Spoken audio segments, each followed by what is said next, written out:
Today, you're going to learn how to set up users in Intuit QuickBooks Online.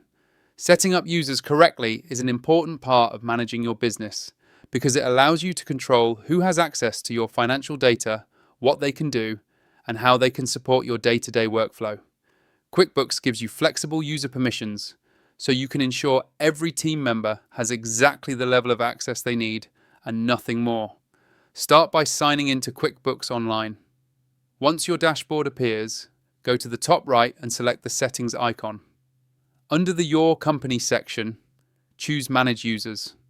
This is where you can see everyone who currently has access to your QuickBooks file and where you will add or edit users as needed. To bring someone new into your account, select Add User. A window will open asking for the user's name and email address. Enter this information carefully, because QuickBooks uses it to send the official invitation and connect their Intuit account to your organization. Next, choose the type of user you want to set up.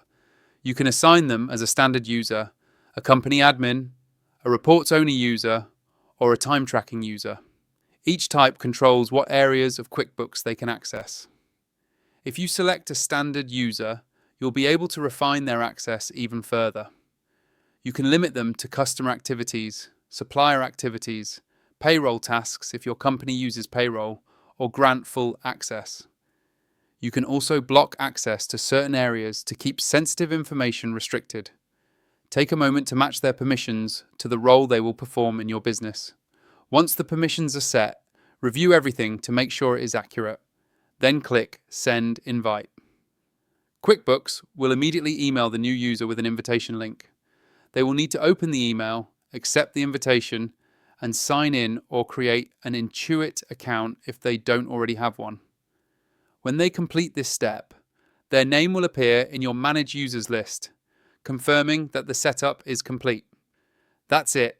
You've successfully set up users in Intuit QuickBooks Online. Thanks for watching, and don't forget to like and subscribe for more QuickBooks tips and tutorials.